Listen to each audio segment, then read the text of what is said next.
God, I can't wait to Morbius so hard all over Homestuck. It's time for Morbius, bro. We're now a Morbius podcast. This is a point. Welcome back to the Morbcast. What's going on, guys? Neither of us have seen it, but we will talk about it. Oh shit! I don't have the list of fucking patrons up. God damn it! All right, hold on. Let's get these veggies out the way so we can get to that. We gotta sweet, make sure we get delicious grub. Do you think eating a grub is like eating a shellfish? Huh. I was thinking more like just a really big bug. Yeah, but like maybe you have to like because they're trolls. Like, do you think troll grubs or you have to like skin? I hate this. I don't like this. I don't like that I said this.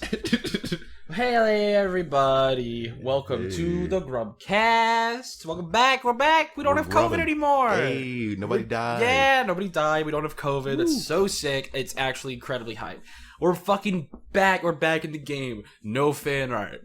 No fan art. I don't think there's any fan art. If I missed your fan art because I'm dumb and I was sick, yell at me and then I'll put it in the next episode. Mm-hmm. So there you go. It's really your fault if I forgot your fan art. You know, when you think about it that way.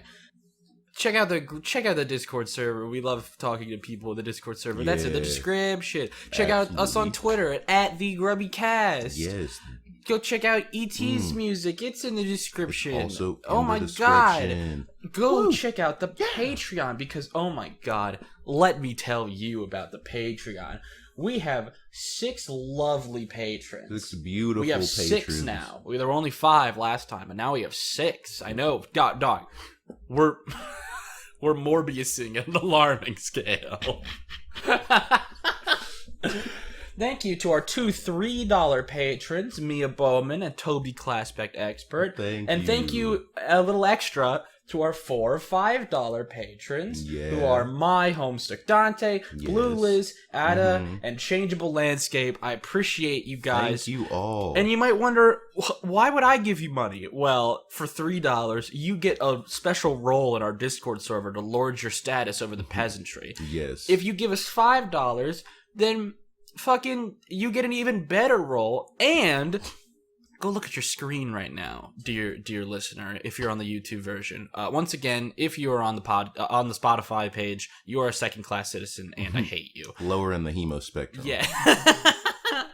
Go on the YouTube version, you look at this lovely make her pay artwork that I've drawn, or will have drawn in the future. I haven't drawn it yet. I need to. But this make her pay themed artwork for the show, doesn't that look so nice? Ooh. Well, if you want that artwork, but without the logo of the show on it, just kind of sitting there, all big and jutting out and impudent, then you can pay $5 on the Patreon to get access to that. Mm-hmm. Pretty awesome. You can look at it all you want. Give us money. I want money. Give it to me. All right, say. Morbius time. I mean, Homestuck time. My Morbius. It's home in time. That's what's time. My Morbius Dante. Oh, shit. But for real this time. So we start off with this really cool little troll named Kanaya. Yup. We finally get to see the goth lesbian of our dreams. Chainsaw wielder and fashion expert. Yeah. Which is interesting. I wasn't sure, because I knew that there were some trolls that just like deviated from the norm of what like I assume a troll to be. But I'm glad they point out like this one's into art. Very rare in this society. Yeah, most of fraternity in society is very function over form. Mm-hmm. It doesn't need to look nice. Kanaya is an exception. She likes things to look nice. She likes pretty stuff. Her chainsaw thing, her like Percy Jackson chainsaw is literally, I mean, it's just that. But it's actually, it's another reference to like the Problem Sleuth intermission. Like, there's no chainsaw over there. Yeah, what do you mean? It's actually lipstick. Makeup kind. Yeah, it's pretty cool. Kanaya's literally a vampire. Oh, yeah. She's literally a vampire. She gets really into that blood, and then she's like, "What?" Yeah, but like she's literally a vampire, though. Oh, like seriously? Like more so than? I think that's technically a spoiler, but also like, come on, like you can look at her, like she's got fangs and she walks in the daytime. It's the alternate. It's like reverse Okay. vampire. Because all the trolls hang out at night, because the sun is scary and burning and hot and horrible, as talked about in this section. But she can resist the heat. Also, undead. Did you catch that? It is said when Kanaya is introduced that there are hordes of undead that show up during the daytime on Alternia. Oh, yeah. Okay. It's not important at all, and it never comes up A again. little factoid about Fuck the you, planet. Andrew Hussey. Why would you do this? Just so everybody knows, it's fucked over there. Yeah, everything's bad. Oh, as a Jade Blood, Kanaya is responsible for caring for the one of several mother grubs, which are, of course, birth trolls. Yeah. The Jade Bloods are responsible for that. We're gonna find out more about that once we get to like Friend Sim and shit. Because there's some more characters in there that are Jade Bloods that get more into the minutia of that. And this, it's just kind of like it's thrown out there. That's the thing she does. Did you see she has a wardrobifier? Yeah, she has a wardrobifier, and it's just constantly changing to fit her constantly changing mood. Yeah, it's great. Well, I think it's just completely random, like Jade's. I think it's just entirely like random that it'll just fucking switch shit out whenever it wants. It's just got a mind of its own like that. Fuck yes. And then we meet Cuttlefish Color, I think. Yes, we meet Cuttlefish Color, who we know to be Feferi. Or Feferi, sorry. I used to pronounce her name Feferi, but I think it's just Feferi. Old Fef. Old Fef. Yeah, it's old Fefman. I like Feferi's typing quirk. Oh, I just like it. The H's. I don't like the H's. The H's are actually a little annoying. But I like that the E's are all tridents, and whenever she gets excited, then like the trident gets longer. So like she'll just put more hyphens before the E. I just think that's fun. I don't know. I think it's cute. What is in this conversation? She's excited about everything. Yeah, I can't really remember too much about like what's this conversation just doesn't really matter that much. That's it's mostly just thinking. They talk about the game. They're both just kind of like, man, we sure are going to play this game. Feferi is completely aware of the fact that all of their lusses are going to die, but at this point, like, whatever. Some of the several people that are able to tell the future through various means probably told her. I'm not. It happens so often now that I'm just kind of like, okay, they can probably also see the future. Yeah, it's whatever. Yeah, that's mostly what it is. It's just like our lusses are gonna die, and also we're gonna play the video game. Isn't that crazy? And Kanaya's like, yeah, that sure is. Something that does happen in this conversation, Kanaya, she says to Fef that, like, I can't imagine a kid with more problems on this planet than you, which I think is funny because it's a twist, it's a flip, like a foil to what Vriska sees herself as, because she has that line of, man, I can't imagine another kid with more problems than me. Oh, nice catch. And it's just like, oh, huh. Very nice catch. Yeah, no, they do a lot of fun little mirroring of like different characters like that. They bounce them off each other. And it's funny because Kanaya is also very close to both. Very close to both of them. And can see for sure like the full like, or at least a very good aspect of like what they're about. And this person, they both have like a lot of struggle, but Kanaya identifies this one to be the one with the most, and she's so happy and like bubbly and excited about everything. Whereas with Vriska, it's almost like she uses it as like an excuse. Excuse to be even more upset about her place in the universe. Wow, nice catch. Holy shit. Kanaya goes to say goodbye to her mother grub, but is already dead. Too late, yeah. She's dead. So she cuts it open with a chainsaw. Chainsaw surgery, man. That was badass. Oh my god. It was super cool. She takes out the matriorb. Yeah. Do you know what the matriorb is? I think it's explained in this section, actually. I think it just like is like used in the process of making not globs. Oh god, no! I've got it! Oh god! You're gonna become Eridan and Pora, and I'm gonna have to kill you because that guy sucks. Man, yeah, that dude does seem We're really gonna talk cringe. about Eridan. Yeah, I assume it's just like a component in the making of trolls. It's basically an Ender's Game egg. It's explained in this reading section. I don't remember where, but I do remember it's definitely in this section. Mm-hmm. The mother, in Ender's Game where he finds the egg, and the egg is like, yo, you'll put us on a planet, and I'll hop out with a new queen and a bunch of new workers. Yeah. It's just that. Okay. It's just that for trolls. This comes up later, and we'll probably talk about it in more depth, but a weird part of their, like, mating process is a dude just comes up with buckets and it's like, let me milk you. Put the cum in the bucket. Put it in. Oh god, I have 2 fucking pages of notes on troll romance. It's so complex. It's so much. We're gonna get there. All my right, god. Now it's Caligula's aquarium, or what's his name? Yes. Eridan. She talks to Eridan. And he sounds like a spoiled brat to me from just like the first moments of seeing anything he says. And yeah. There's basically what this conversation serves to show is some more of our... Is this our first conversation with Eridan? I feel like someone must have had like a really quick conversation with him at some point. I believe like this is the first one in depth. Yeah, this is the first like big convo with him. Where we really have any characterization if there is a prior one. Yeah. Clearly Eridan, he apparently... Okay, Eridan is remember how Vriska had the big doomsday device in her hive? Eridan is why she built that. She was building it for him. But now she won't talk to him, and so he's like, Kanaya, go poke Vriska for me. And she says, no, fuck off. You're cringe.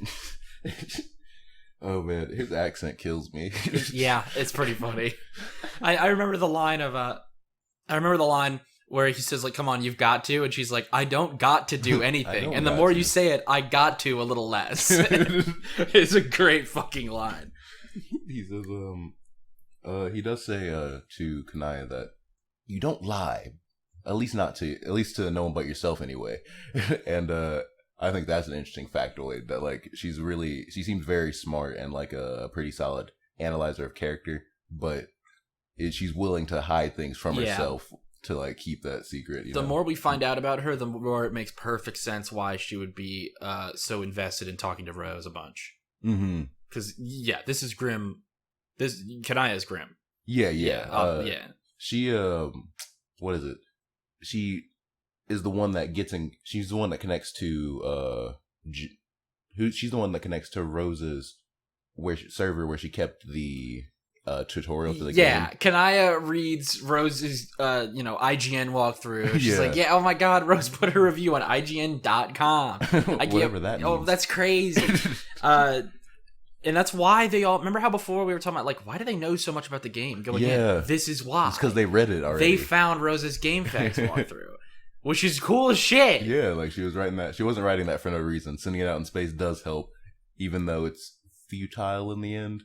But I believe this kind of starts her, like, admiration for Jade as a character, or Rose as a character. Yeah, exactly. I mean, she sees Rose at first as like this mythical figure. Yeah, this very valiant leader. Oh my god, yeah, someone who in the past like must have conquered and been really cool. And we'll get into why she would view her this way a little later, not in this section. We're going to talk about ancestors at some point, and when we get to that, we're going to have a whole conversation about Vriska's character, and also it will make sense when come ancestors why she would view Rose this way. Okay.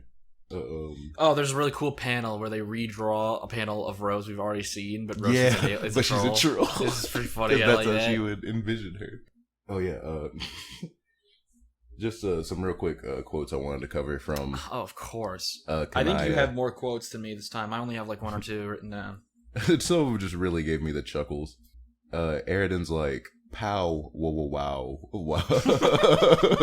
We need to have a powwow, but he says double W's always. So there's 4 W's in a row. Just, Jesus Christ. Pow, wow. That's so much. I hate that. I think Eridan's quirk is supposed to be like waves. Yeah, I think that's the idea. It feels wavy the way he talks. All his V's are W's. It's just awful. And it's just so many W's. Wait till there's a character named Tizius that we will see in Hiveswap Friendsim a long time from now. I was like, there's more characters? Tizius is typing quirk. Anytime there's a W, it is 4 W's. There's so many W's. It's like, you thought Eridan was wavy? Just you wait. I don't even know why. I don't know why that's her typing quirk. He's not a fish. They're not a fish person? Tizius is a teal. Huh. Like Terezi. What the fuck? Just really fuck with it. He calls Eridan calls Karkat an ass blood. I forgot you were writing down all the troll racial slurs. Oh yeah, man. He also You're really says, getting a collection. Oh, bro, you have no idea. He says, I'll transfuse my royal kick-ass blood with muscle beast discharge if I don't know when I'm being hooked. Oh my god. And this is when Kanaya is like kind of like poking fun at him and his crush on Fef. Yeah, oh god, that's established in this conversation. Yeah, that he's into Feferi. Mm-hmm.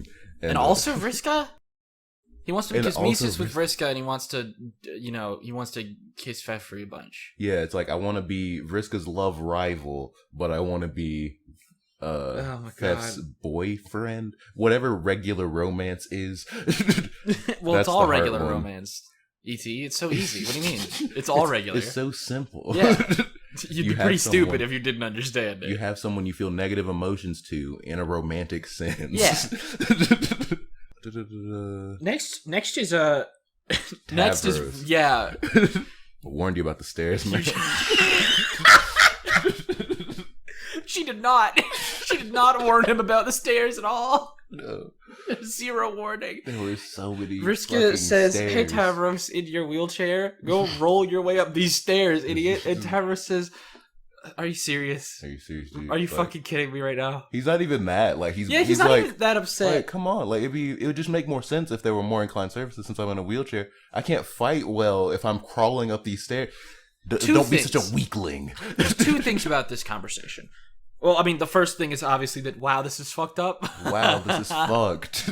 But it is pretty funny, but wow, is it fucked up. Like, Tavros does not deserve this. No, I he has felt done so bad nothing for to him. deserve this. Apologize for being crippled. Yeah, that was fucking crazy. She was like, apologize for being so crippled, Tavros. And he's, but we'll get to that. Okay, two things about this conversation. Good. One, Vriska essentially tells Tavros, like, I am trying to help you and make you stronger. Mm-hmm. This is kind of true.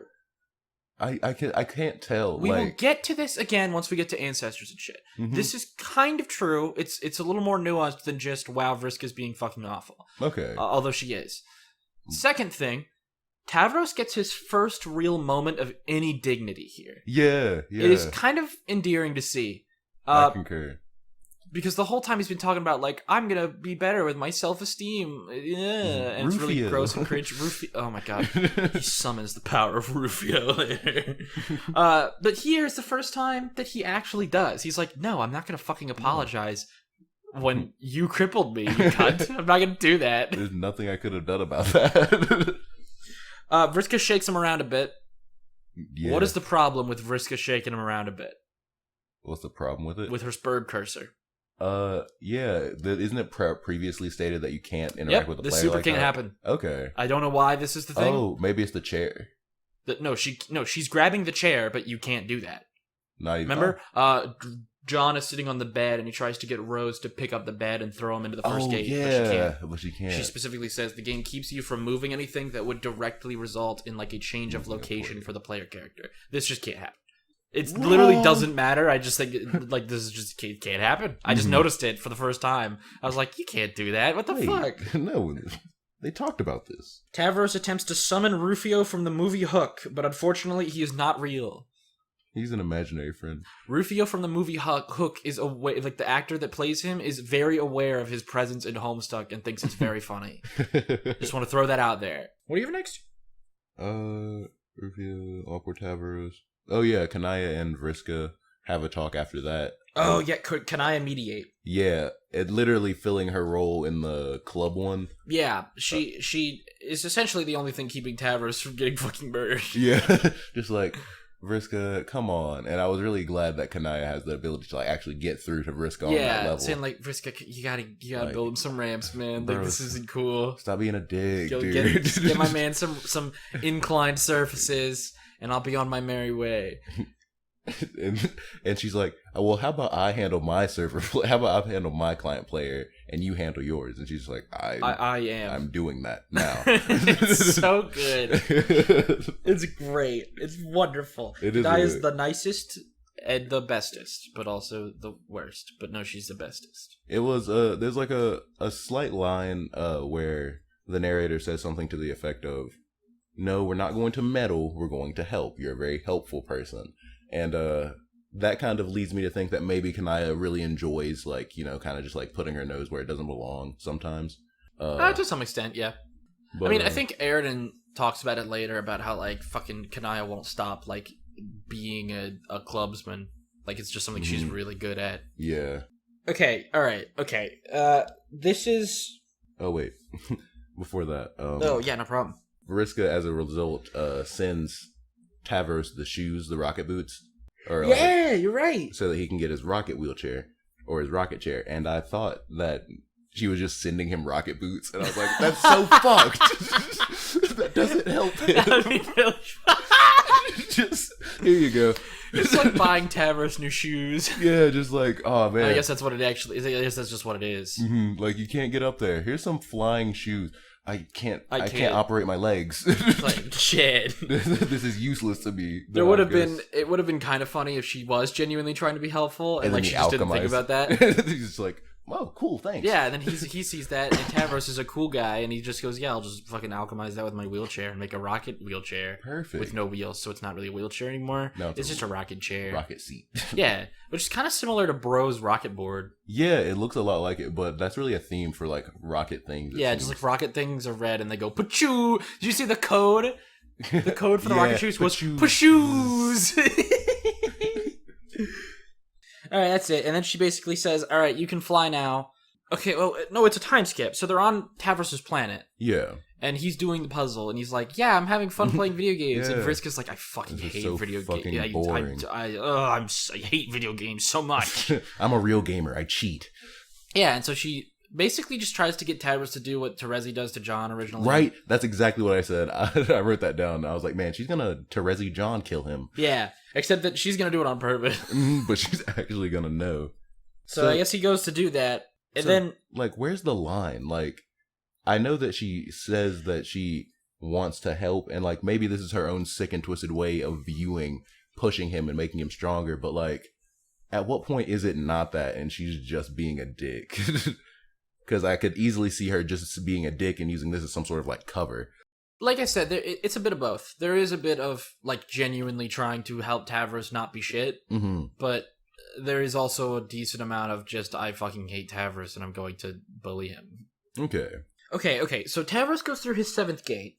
Yeah, and lands. Except then we have a time jump to the past when Tavros goes through his 2nd gate. Okay, yeah. And when that happens, he shows up at Vriska's house. Vriska makes fun of him for being crippled. Again, what a surprise. Common theme. And she kisses him. And then she makes out with him. And she... what? And then Tavros is very confused. And she gets mad at Tavros for being confused. And so then she mind controls him to try and kiss her. But then she doesn't like that anymore and stops it. Because she's like, nah, I don't want to mind control him because that's dumb. We'll talk about this in the troll romance section. The troll romance section, we're almost there. We're almost at the troll romance section. This is all will be revealed in the troll romance exposition section. All I have for that section is, not the romance section, but the section where Vriska tries to make out with Tavros. All I have for that is, that was weird. Yeah, it is pretty weird, but there is an explanation. Kanaya sees them kiss, and she gets sad because she wanted to kiss. She wants to kiss. She wanted to kiss, but now Tavros gets to kiss instead, and she's mad. And now, the shipping chart! Alright.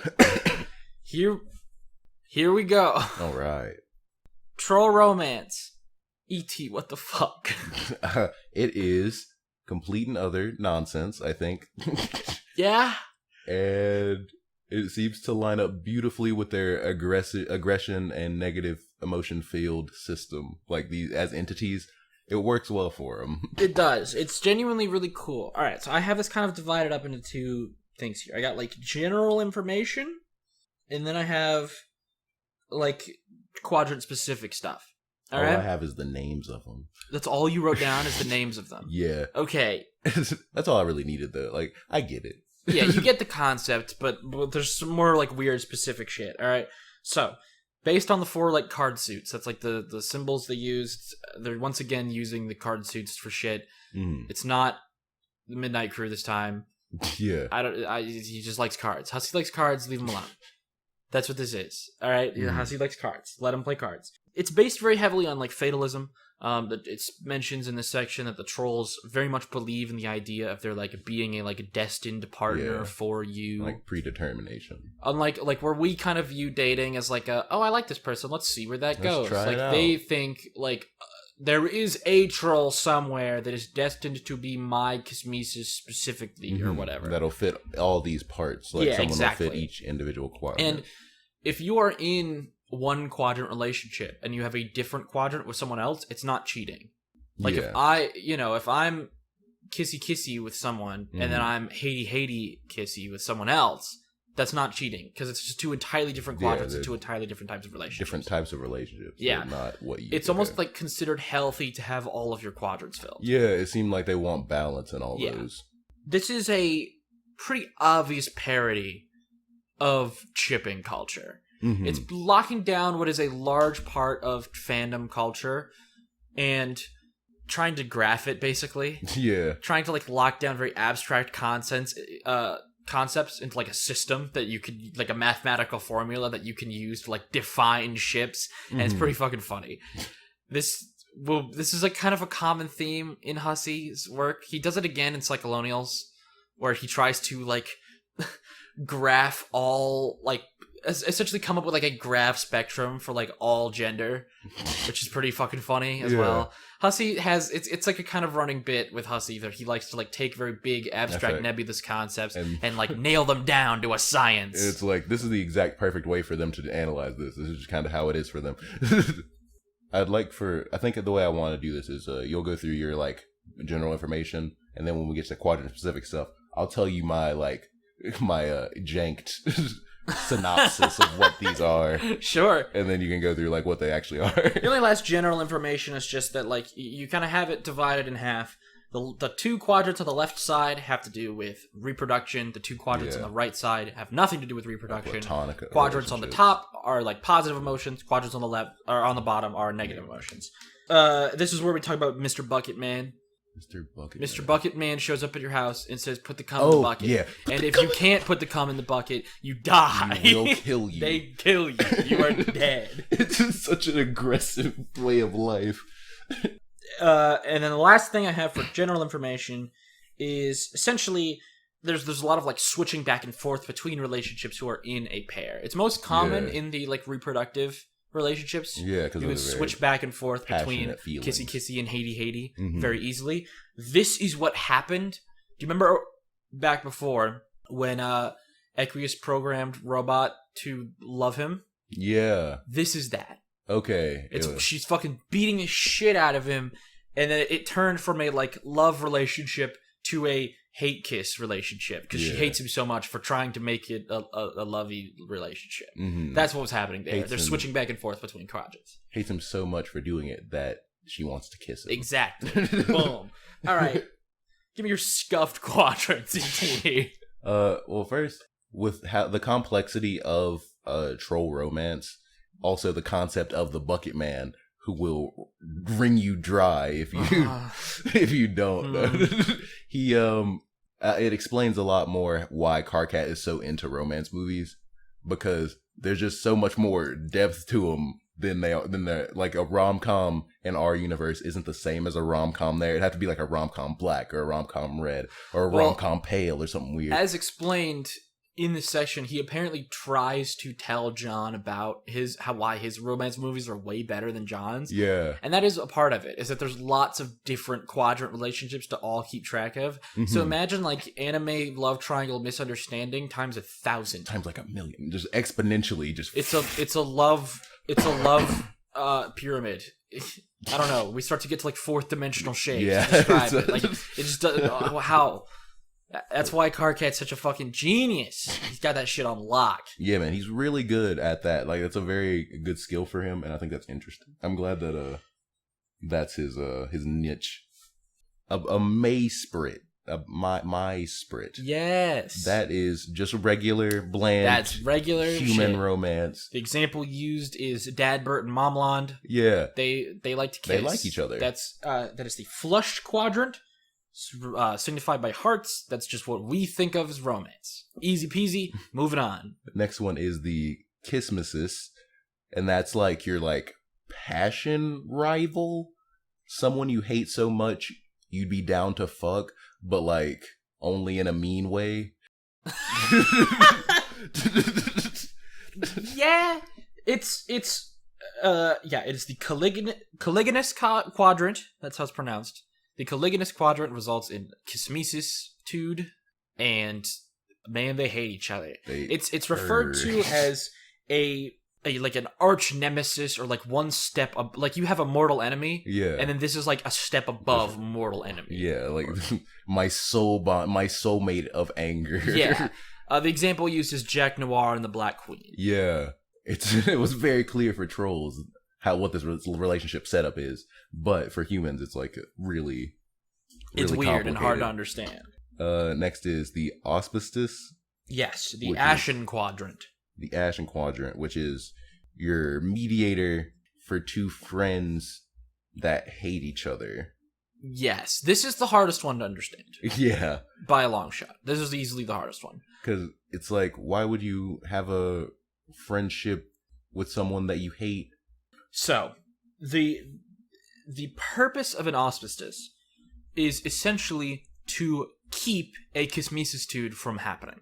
Oh. So you have two people that really hate each other, and that could develop into a kismesis relationship, and an auspicious mediates between the two of them to keep that from happening.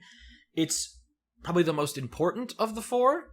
It is the hardest to understand of the four, and it's important for a couple of reasons. All right, because of how negative troll society is, it would mean there's essentially a lot more opportunities for black romance than for red romance.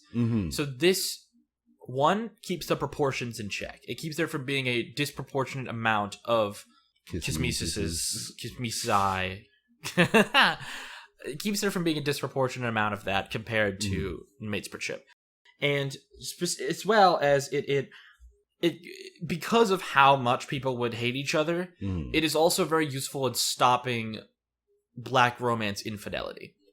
That's something that's brought up here. So, like, let's say you're in a kismesis-tude with someone, and then someone else shows up, and they're being really mean, and you also hate them. An auspicious could mediate between the two of you to keep you from cheating on your normal hate boyfriend. Yeah.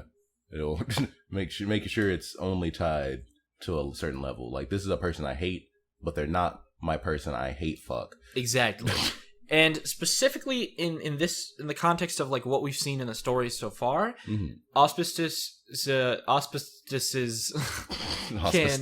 Oh god. they can like stabilize a lot of the quadrant switching that we saw with like Eridan and Equius. Yeah. We see it a lot with Tavros and Vriska. That's what we just saw, and Kanaya keeps that from happening. It keeps it like mostly stable. Then last but not least is the Moiral, which is like your soul-bound character foil, essentially. Like, it's a person who's very opposed from you, like they're opposite to you personality-wise, so you kind of help keep each other in check in your lacking spaces, is kind of the way I see it. It's kind of seen as yeah, exactly. It's like a best friend, but like a step above a best friend. Yeah, almost. And like the idea is that you're both like opposites, but in a way that's compatible, and you can kind of both help each other out into not being so shit. Yeah. You both kind of keep each other in check.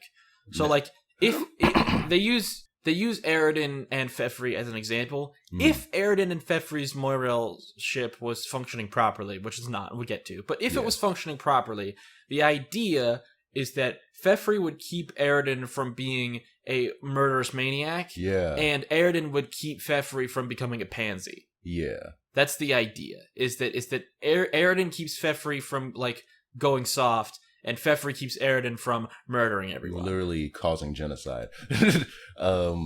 They also bring up Nepta and Equius. Nepta and Equius, exactly. Like, Nepta keeps Equius from being too cold and too... I guess, like, his issue isn't really that he's too cold. He's just not... Yeah, he is. He's also very racist. He's also way too racist. But I mean, Nepta kind of keeps a lot of that in check, and Equius helps, like, kind of keep Nepeta responsible. Mm-hmm. Nepta's pretty like carefree and not great at like caring Yeah. for shit, and Equius kind of takes care of that part of it. He's like, no, this is your responsibility, so you do that. So yeah, that would be like a healthy, functioning Moirail relationship. Yeah. And then we get the real quick, I would like to sorry. throw this out there. So, also no, we're not at the 2 times transition combo. All right. man. So there is some vagueness in how Moirail ships work compared to asexuality. There's some gray area there. Mm-hmm. If you headcanon asexual relationships as this is based on the meaning of the word platonic. Mm-hmm.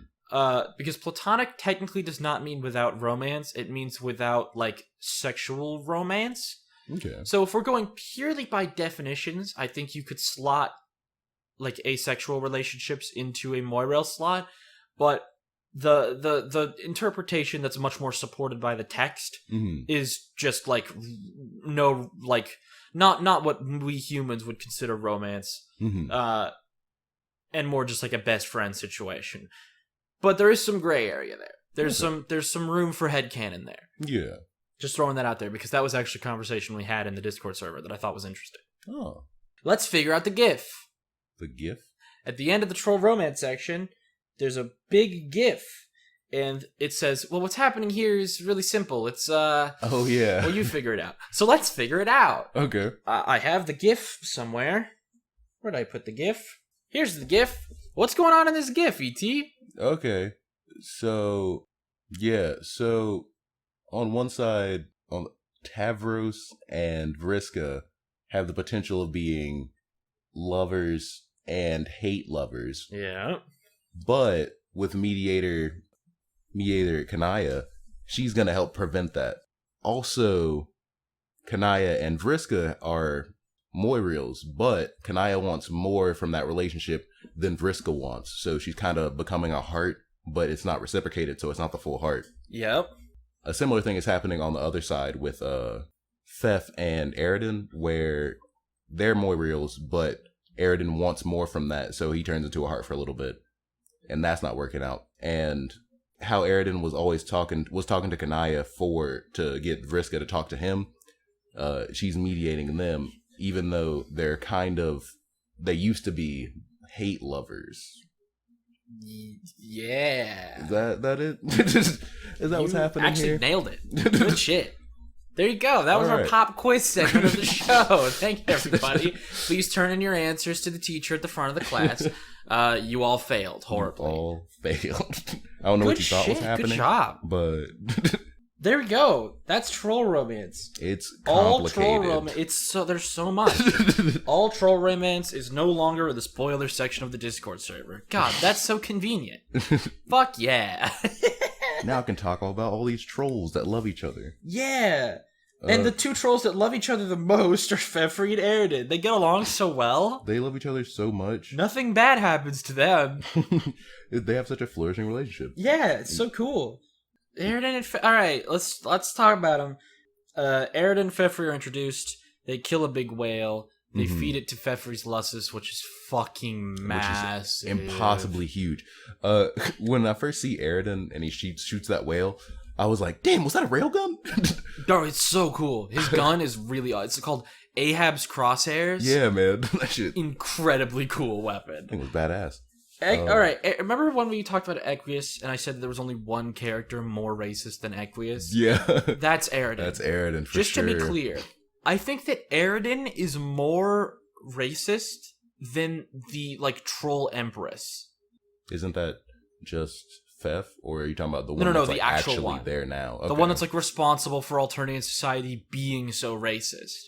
Okay. I think Eridan is more racist than her. Because Eridan, or at the very least, a lot less pragmatic. Because Eridan wants to literally genocide everyone that is not a sea dweller. Eridan is full on for ethnic cleansing. Yeah, he's What the super fuck? racist. Even the Empress would be like, holy shit, Eridan, like, I need someone to drive my spaceships, man. Christ. Like, bro, we gotta... I need someone to watch the Mother Grub. I need someone to fly my ships. I need someone to go fight people for my conquest The fuck are you doing? Do you want to do it? Yeah, if we kill everybody, then it's just upper class. We have to work? No. Yeah. What the fuck? He's like, no, they are disgusting. No, they are disgusting and all need to die. Cleanse the earth. It's fucking horrifying. I mean, is there anything else like that matters about him? He has some interests, but I don't remember what they are. He's just evil and awful. He has a wavy accent.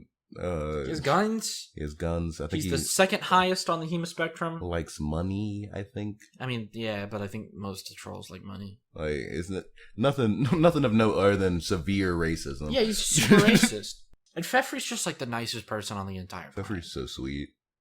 She's was given a vision or like some information of the future that she's supposed to bond the races, but the planet's gonna go extinct, so I'm kind of lost. That's what she was planning to do if she became Empress, but she's just not going to get to do that anymore because SBURB's gonna blow up the world. Okay, I thought since she got I thought her Lucis or maybe some cloud vision or something told her, hey, yo, you're gonna bond the two races. Maybe I'm wrong. I always thought that, I thought that was just something that she wanted to do. I thought that she was just like, yeah, fucking equality and shit, let's go! And like, once she became Empress, then she was going to do that, but she can't, because now the world's gonna blow up. Sorry. I didn't want to, but that's just the way it is. I'm sorry. She was going to just like change the entire social hierarchy of Alternia. Mm-hmm. Which would have been nice. Yeah, it would have been pretty cool. Now that we are introduced to Feferi, I have a thread to read you. Okay. Now, yesterday, I sent our lovely pal, Sans Undertale. Oh yeah, Sans Undertale. On a mission. And Sans Undertale took my mission heroically, and then scrolled through Andrew Hussey's forum spring for like 6 hours straight, trying to find this thread for me. The mad lad. So, massive shout out to Sans Undertale for finding this whole thing. Because I found like images of some of it, but I've never found like an archive of the whole thing before. Thank you so much for Sans Undertale. Hussey's forum spring is like where he does like question and answer shit. Mm-hmm. He's the real hero. So this is like an iconic series of interactions that happen on Hussey's forum spring. And I needed to wait until Feferi's introduced. Mm-hmm. Because it starts with Feferi. Okay. This is what begins the whole saga. Are you... Oh my god, trigger warning. Trigger warning. Or I'll read the first question, and then I will trigger warning from that point forward. Alright. The first question is Feferi chubby? Also, what happens if you cut your own mismatched holes into a capture card, like the pumpkin from Jailbreak, or turn a card over and put it up against another one, or maybe flip a card over when combining? And Andrew says, you can see her in several existing panels. You tell me. The fat Feferi question negated your second question. Trigger warning for a bit of fat phobia in this thread.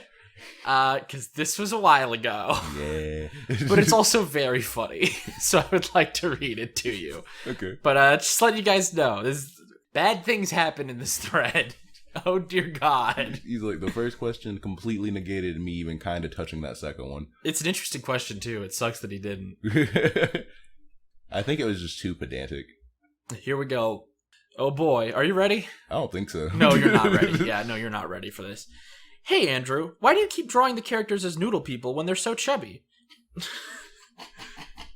Fat people take longer to draw because there is more of them to draw. I do disservice to their true carriage in order to save time. Are any of the characters fat/chubby? I keep reading shit like that. This is a visual story. You can see the fucking characters. This is where we gets into some of the worst shit right here. Andrew, I just wanted to sincerely thank you for providing positive overweight role models for my 13-year-old son, who's a little big boned himself.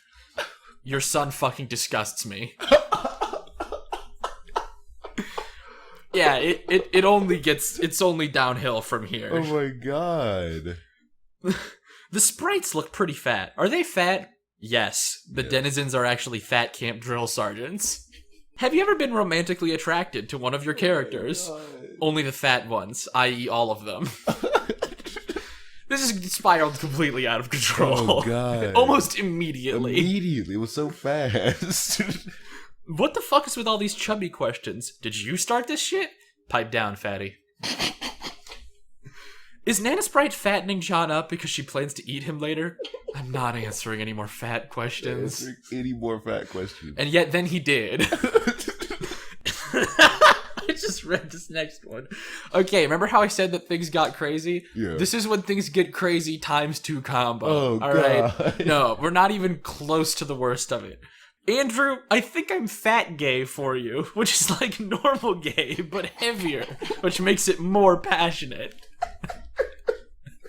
What? And Andrew says, get some fucking exercise, shitlard. Oh my god. It's so aggressive. It's such an aggressive thread.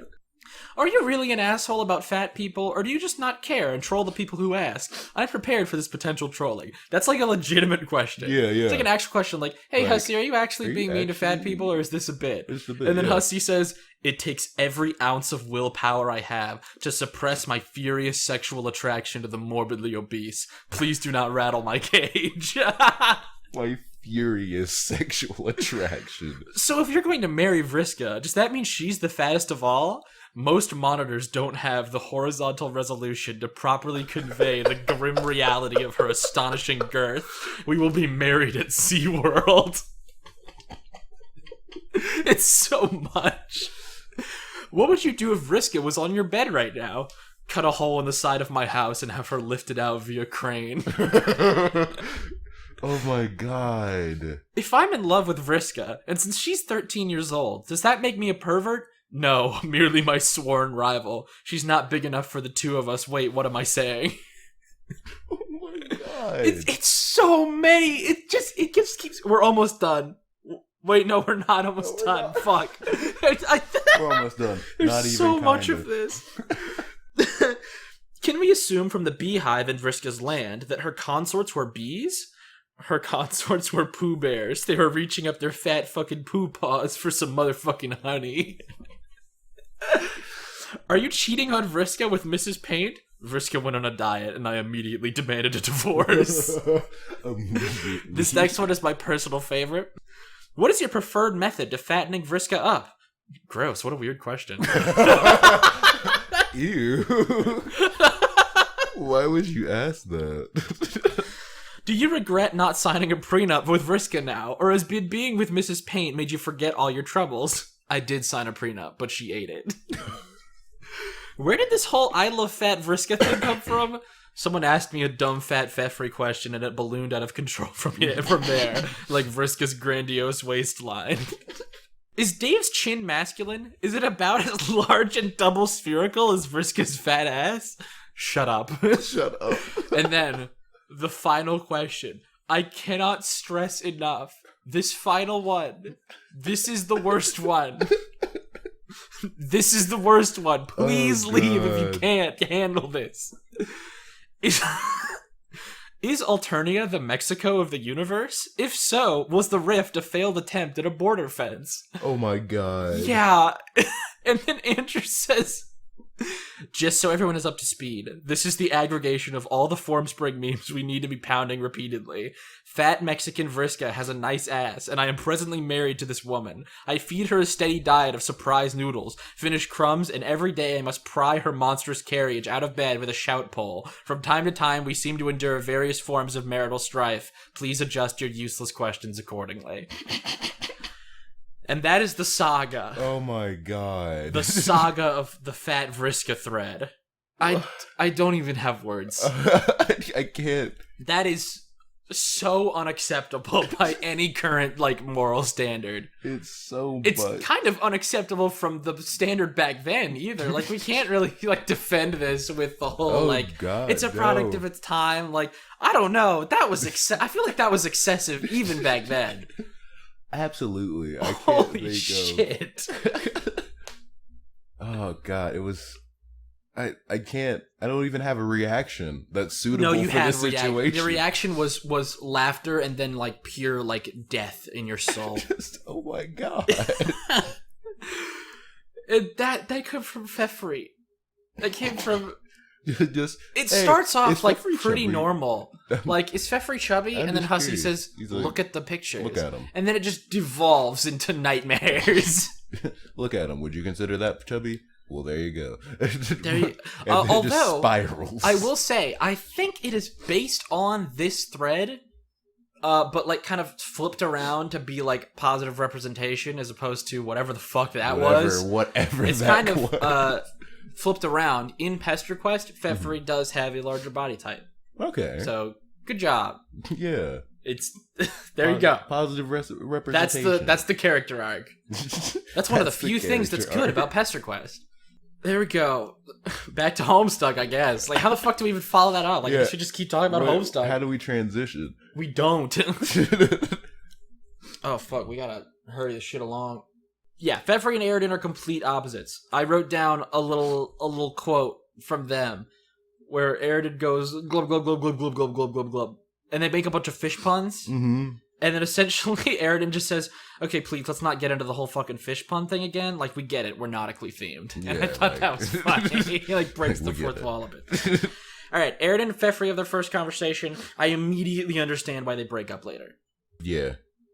Oh, it just makes perfect sense. Like, this is completely fucking dysfunctional. They're a bad pairing. This is awful. This is terrible. This is where it's made clear that the Doomsday device in Vriska's hive was made for Eridan. Feferi has alien tab. Yeah, alien tab soda. But she's drinking it underwater, so it just... Yeah, so it just goes everywhere. They have that Moira breakup? Yeah, well... Or is there more? They have the Moira breakup. I think the only thing that happens before that is that we learned a little bit about like how Eridan and Vriska hang out before. Mm-hmm. They hung out during the... like before the Team Scourge shit, they would like play Flarp. And, like, she would feed the trolls to Spider-Mom. Yeah. And Eridan would take their lusses and feed them to their lusses. And Feferi kind of has to go along with it. Because if she doesn't... It will destroy everyone. They all die. If it whispers, it could kill all the trolls on the planet. Or is that's a shout? No, if it whispers, the trolls on the planet die. If it shouts... Everyone dies, even Sea Dwellers. In the galaxy. Or it could release the Vast Glub. That's what it is, the Vast Glub. Which would, just completely destroy every single troll in the entire galaxy. That's too powerful, and it sucks that that's a part of their boss fight. Not like a second later... we time skip forward, Feferi breaks up with him, and then we immediately find out that the Vast Glub actually just happened and Solix is dead. Solix died, yeah. Holy shit. Destroyed. He just blows up. Yeah, he just fucking explodes. Except then Feferi flies over and gives him a little smooch. And that does nothing. Okay, it does. No, it's very important. Oh, okay. Feferi smooches the dead body. Which wakes up his dream self? Wakes up his dream self. Okay. Essentially, it merges your dream selves. Okay. With your real life memories. Right? So essentially, it brings you back to life as your dream self. Mm-hmm. So dream selves function as the, like, video game mechanic of extra lives. Like, quite literally. Yeah. That's how SBURB handles having extra lives. Oh no, Solix. We see Gamzees for a second, and then he's like, motherfucking miracles, man. Yeah, fuck yeah, Gamzee was right. A miracle happened. He tries to get Eridan to drink Faygo. Yeah, slam and Eridan Faygo, says, man. I mean, it's like a soda. Like, it's fine, I guess. It's after all this time of Karkat, like, I can't believe you drink that swill. Sludge. And it's like... Eridan's like, I mean, it's just a soda. Like, I don't get it. It's not great, but it's like, alright. Okay. Jack from Intermission is watching this happen. Yeah. Andrew Hussey is watching that happen. Troll Hussey. No, it's Andrew Hussey. He's dressed up as a troll. Yeah, he has a little thing. Andrew Hussey sat in the Sharpie bath. And then MSPA Reader is watching that. Yeah, in the land of stumps and dismay. Like us, the reader, is watching that happen, but like we are reading Andrew Hussey reading, Jack Noir reading, Feferi kissing Solix. I have a quote. AH employs a daring execution of author tech, ladder to self-indulgence, behind his own back. It keeps happening. All MSPA readers make a solemn vow to do an acrobatic fucking pirouette off the stump and blow their brains out if it doesn't stop. Keep happening. Lands of stumps and dismay. it doesn't matter, but there's a really great section where Andrew Hussey weaponizes his own exposition. Yeah, he's like, I will Thanos snap this comic, and you will be stuck in a time loop if you I do will not stop force you to with me. read all the troll romance shit again if you don't fuck. Really, you don't think I'll fucking do it? You don't think I'll do it? It's great. There's a lot of like. There's almost like a rivalry between Andrew Hussey and the audience. Yeah. He's hiding in the attic. The attic's so spooky, man. It's such a spooky attic. I wish these kids outside would stop bullying I me. wish they would stop being so mean. Oh, and the teams, we find out later that the teams that are split, the red and blue team, those are Prospect and Durst. Like, their alignments. The red and blue team are split between Prospect and Durst, even though because they're all on the same session, really. They're all on the same team, secretly, and it's cool. Okay, fuck. What is going on? I believe this is where Terezi comes in. Okay, okay. So Solix just kind of flies back to his planet, and they start adventuring. Yeah. Vriska and Tavros find a bunch of boon bucks. I just thought that was fun. Yeah. Yeah, you're right. This is when Snowman starts to talk to Terezi. Yeah, when I first saw it, I was like, man, is that Snowman? You're right, it is Snowman. Who is that? And then, she's talking to Vriska, I think, later.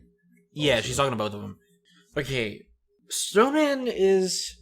Alright, so right now they're planning to use Jack Noir to help them overthrow the Black Queen.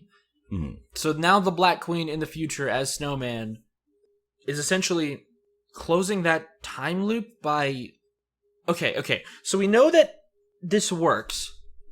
However, she's helping them close the loop by making sure that they destroy the ring and exile Jack Noir to then cause Jack Noir to become an exile. Mm-hmm. And also keep him from essentially becoming like the Jack Noir we have in the kids session where he has the ring and he's a real big fucking problem. Yeah. He's like uber powerful. Yeah. I guess that's what that is. I think that's it. I think she's just trying to make sure that Jack becomes an exile in order to close the time loop. I think. What do you have next? We're on not Jade's Island. Fucking.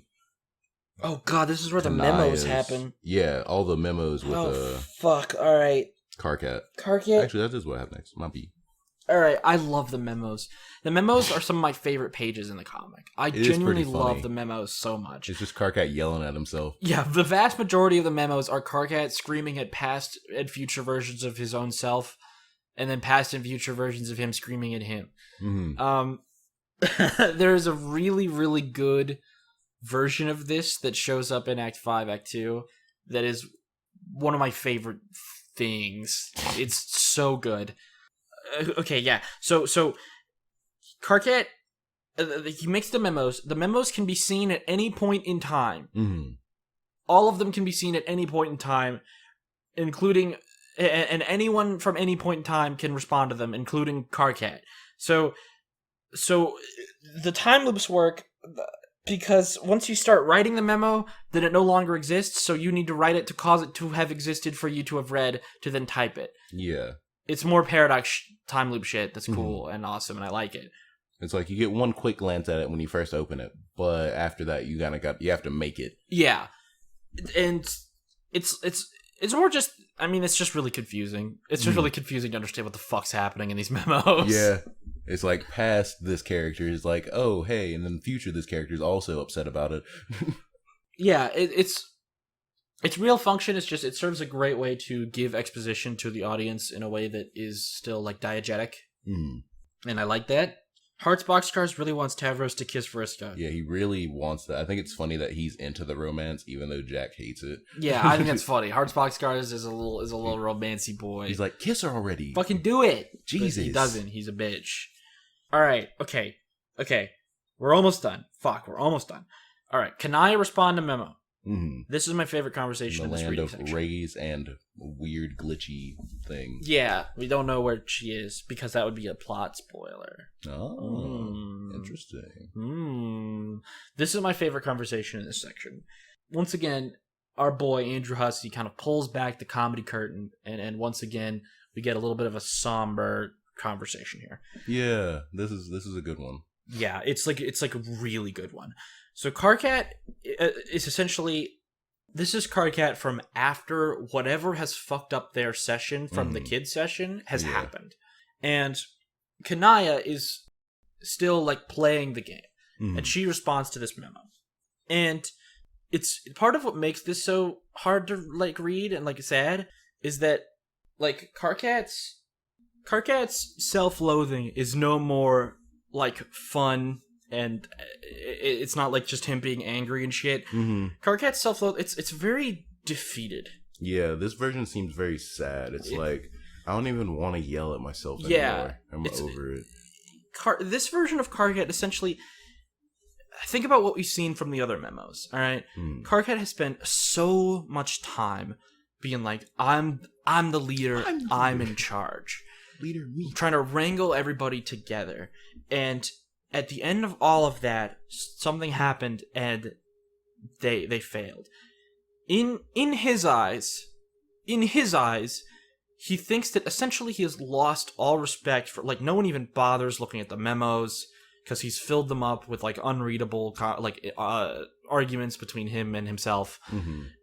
He's just completely lost all respect as a leader.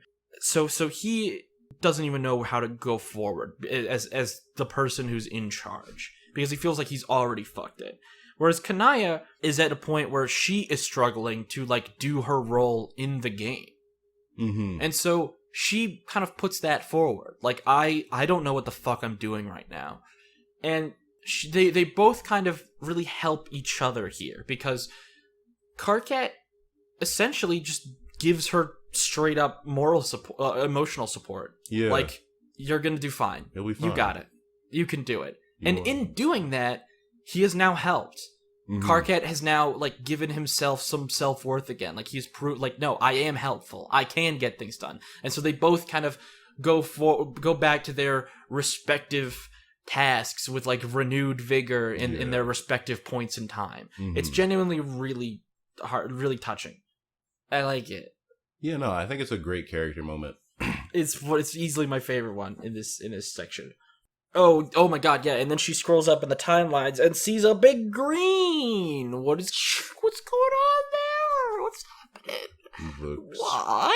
That's the scratch. No, it isn't. Don't tell him yet, E.T. Don't tell him yet. That's later. It is. That's later. Don't tell him. That. They gotta know. They gotta prepare. Oh shit. But future Karkat, he says motherfucking miracles, right? Yeah, motherfucking. He says lines from Insane Clown Posse. It's so cool. Yeah, I love Insane Clown Posse. Fucking magic everywhere in this bitch. Magic. Also, like, the distinction between magic and weird sciencey magic is weird. Like, I feel like with how strange things are in their universe, I feel like magic isn't that big of a stretch, but they're all kind of like, no, fuck magic. There's no way magic's real. Magic's cringe. Come on, don't be ridiculous. I dropped my notes. Oh no. But now I picked them back up again. Okay. This is when Terezi and Karkat also have a really good conversation. Yeah. They talk about Jack Noir and how, honestly, you probably shouldn't trust that guy. Yeah, he's kind of stabbing you a lot. I get that you guys have similar blood, but that's just not enough, man. Like, maybe don't get stabbed. Also, what did they do in this conversation? No, they reference a time. Oh, I know what you mean. Yeah. I genuinely don't remember, but it is heavily implied that there is some sort of, like, red romance going on. Like something like, I don't know. Also, she smelled his blood under his skin. Under his skin.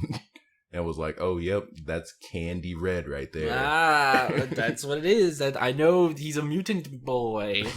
But she doesn't tell anyone because she's cool and nice. Because she's cool and nice. Yeah. And then she flies up in a sick Sweet Bro and Hella Jeff comic. Yeah. Sweet Karkat and Hella Jack. Yeah.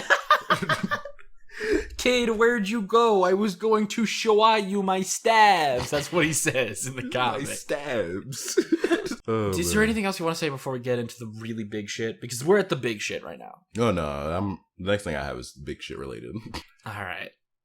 S, make her pay. This flash is kind of, like, divided into two halves. Yeah. They're continuing the theme. Remember earlier where there was, like, kind of like a string of pages called, like, make her pay?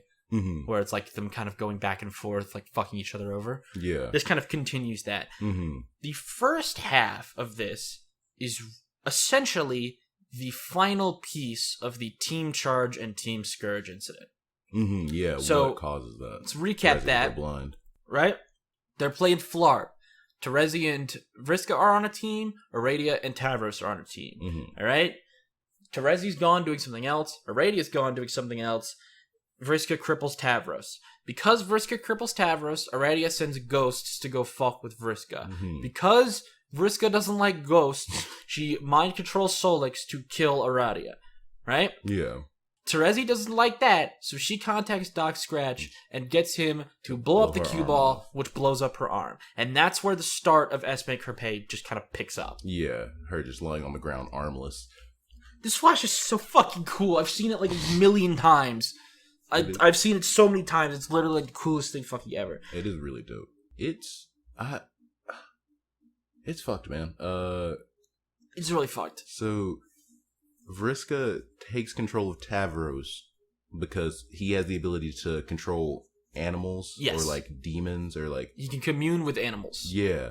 And then she uses, because she can't attack Terezi directly. No. That's been stated. So she gets through Tavros to go get through her dragon to go get through her dream self. Yes, exactly. So she kind of gets her dream self through the Tavros, through the dragon, and like kind of sleepwalks her out of her house. Mm-hmm. In the middle of the day. In the middle of the day. And the Alternian sun is fucking horrifying, as previously established. Mm-hmm. The sun is scary and it'll kill ya. But Terezi doesn't die, but her dream self basically looks... Her dream self and her real life self both look like directly up at the sky, because her dream self is looking at Skya to try and like read the clouds and shit. And then her real life self just looks straight up at the Alternian sun, and just like a split second of looking at the Alternian sun is enough to just blind you for life. And that is why Terezi is blind. Mm-hmm. She made her stare at the sun. You're not supposed to do that. And that's like the first half. And then the second half of The Flash is essentially a time skip to where we currently are now. Mm-hmm. Everyone's bombing around, doing cool shit, playing the game. Yeah, it's just everyone beating the shit out of things. There's a bit there where Solix and Eridan duel. Yeah. Probably because Feferi started dating Solix, which we know from the memo. Yeah. He's like, he starts saying glub now. Yeah, exactly. We know from the memo that she starts dating Solix, meaning, and Eridan doesn't like that because he's an incel, and so they fight. And I don't remember, they just kind of fight. It seems pretty even. They just kind of cut away from it. Yeah, they just kind of cut away. But then the Eridan Vriska fight. Oh my god, it's like the coolest thing ever. So one-sided. They're both like flying with their fucking rocket shoes and shit, and they're like, yeah, haha, we're playing the game. And then a robot Eridan teleports in and just fucking annihilates. Oh my god, fucking creator clash, Harley Epic Mealtime beats the shit out of her. Just absolutely obliterates her and then teleports away. Yep, she fucking teleports out of there, and then Vriska gets knocked out, and she wakes up on Prospit and hangs out with Terezi, I guess. Yeah, and we find out that Diamond's Droog was encouraging this motive, but for sure Eridan is the one in control. It seems. Oh yeah, she fucking spells out words by like psychically forming her own blood into what's so cool. I have titled this last section "Skip to the End" because that's kind of like what starts it. Mm-hmm. This is a big deal because we essentially get to find out. Eridan narrates like in a memo that she starts what happens at the end of the troll session. Yeah. Okay. Do you remember Dave Sprite? You remember Dave Sprite? He's a cool guy.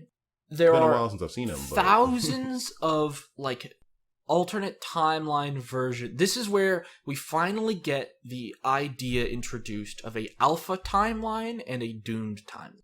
Is right here. Do you remember when I said you should pay attention to like what causes a timeline to like exist? Mm-hmm. This is what that is. Okay. The story of Homestuck is the alpha timeline. The alpha timeline is essentially what has been dictated by Paradox Space to happen for some purpose that we will find out. Right? I don't want to find out. Don't worry. All will be revealed eventually. What does it mean? So the story of Homestuck, the Homestuck that we get to read is the alpha timeline. Yeah. And any alternate timeline, any other decision that they made that would have deviated from the doomed timeline or that from the Alpha timeline becomes a doomed timeline. And any characters in a doomed timeline are literally doomed. They are all going to die. So, when Terezi caused John to fly through his 7th gate, that offshooted into a doomed timeline. Yeah. John dies, Jade dies, Rose stops existing, and this is another thing, it's just that, like, if a doomed timeline's existences can still affect the Alpha timeline. The Alpha timeline requires Dave Sprite's doomed timeline to exist. Yeah. At least long enough for him to then go back in time. And become Dave Sprite. Yeah. Which, in a way, is his own, like, death. Yeah. There is no more doomed Dave. He is now Dave Sprite. You know what I mean? And essentially, this has happened with Iradiabot. Oh, this is also why the trolls cannot... remember how they mentioned the trolls completely stop talking to them? Yeah. The trolls just see the timeline. They don't see all the different possible doomed offshoots. So as soon as their timeline becomes a doomed timeline, the trolls are no longer talking to them. Yeah, because they're not a part of the Alpha timeline that the trolls talk to. Okay. That makes sense. All of these Iradiabots that show up right at the end are essentially thousands and thousands of alternate doomed timeline versions of Iradia. Mm-hmm. This can happen because Aradia is a time player, like she's Dave like is. the maid of time. Yeah, maid of time. So she can do time things. And it's cool. And they all show up, and they all fight the Black King. And, like, all these alternate Iradiabots just, like, die. Mm-hmm. Because they're from Doomed Timeline's version. But they essentially all get their last chance to, like, contribute something to the fight. And it's, like, because of them that they managed to finally squeak out. And there's, like, this awesome shit where, like, Solix is, like, throwing his meteors back at him, and it's cool as hell. And Vriska lands 8 8s on her dice. 8 8s. That's nutty. And they just barely managed to beat the Black King. Their Black King seems like playing on expert difficulty, man. Yeah. I mean, all those monsters. That's the idea. The idea is that the game is kind of supposed to auto-balance itself. You know, the bosses and shit get harder the more people you have. In it. Yeah, okay. It's super cool and great. They beat the Black King. It shows them kind of like on a platform about to like open a door. Yeah. Before we don't get to see it. The ultimate reward. The ultimate reward. We do not get to see it, but we know that there is something comes through, a rift. Yeah. Into their session that is not supposed to be there. And we know that this rift and the thing that comes out of it are from like caused by and from respectively John Egbert and our boys section. Yeah. And it is this is not what the main purpose of this is, but it is a side effect of something called the Scratch. Mm-hmm. We have no idea what that is. Yeah. But something called the Scratch will happen. And a side effect of that is that something from the kids section is unleashed into the trolls session at the last minute, fucking up their shit. And so now they are all hiding away, and this is the reveal, this is the big reveal. They have left their universe, they are in SBURB, and it is revealed that the goal of SBURB, the purpose of SBURB, is to create new universes. Yeah. The whole point is to just make its own universe and then destroy the one that it's in. It is like the coolest fucking thing I've ever seen. Essentially, SBURB is meant to be a like reproductive cycle of universes. Huh. Okay, yeah. And in terms of like the internal mythology of SBURB, like that's the idea is that like you go in and then you create your own universe, and then the ultimate reward is that you get to like go in and be in the universe that you just created. Okay, yeah, you kind of become God in a way. Yeah. You've created your own whole universe, and now you get to live in it and enjoy it. Do you remember how I talked about how like there are a bunch of weird similarities between Alternia and Earth? Yeah. This is why. Because Alternia is a recreated universe of Earth? No, Alternia made Earth. Oh. Any similarities between Alternia and Earth are the other way around. Earth is similar to Alternia because Alternians made it. Do you remember when I was talking about how Friendsim 2 has troll Judaism in it? Yeah. This is why that makes sense. Oh, because... yeah, Alternias don't have Jews. A copy of... Earth has Jews because of Alternia. Yeah. That's the idea. So, there are... is like holy shit. That's why there's like the Zodiac on Earth. It's because it's based on the trolls. In universe, the Zodiac is because of the trolls. Yeah, because of their weird hetero spectrum. It's so cool. That's it. It is really neat, but man, it's John Egbert's gonna have to make a universe, bro. I'm more concerned. I guess don't get me wrong, I find all of that very cool. I'm just more concerned about what is the thing coming from the scratch.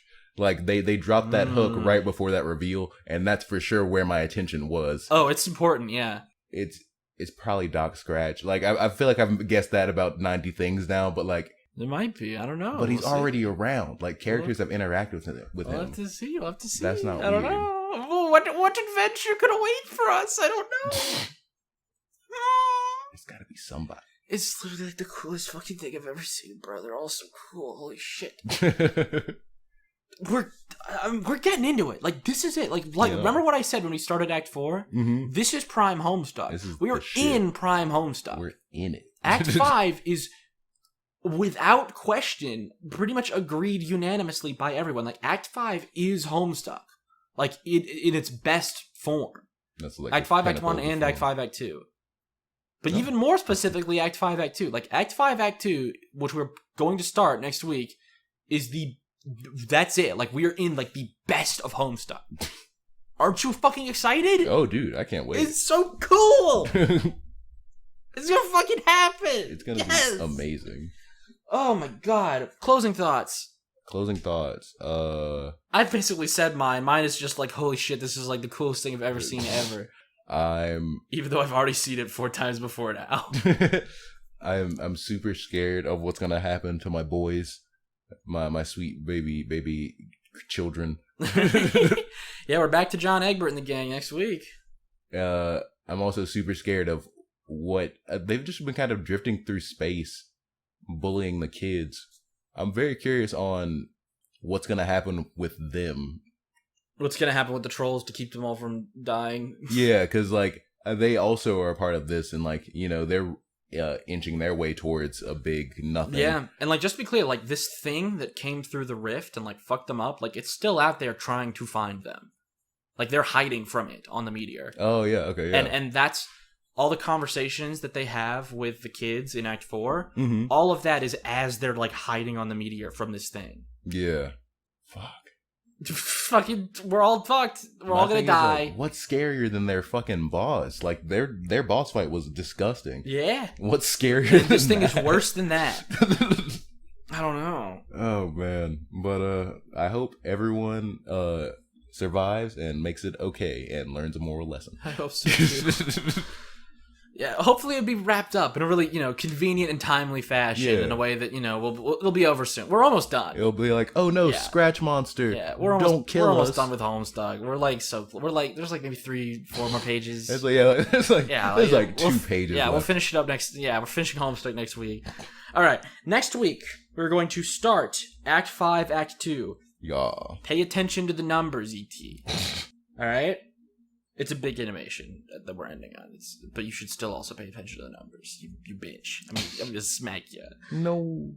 Next week we're going to read pages 2,625 to 2,927. About 300 pages, easy peasy. All right. Yeah, you got that? Yup. 2,625 to 2,927. Yup. There we go. All right. Fuck. What a beautiful God, we're all gonna die. Oh! Section. God! Oh, yeah, we're probably all gonna die. E.T. There's a rift! Oh, there's a rift opening.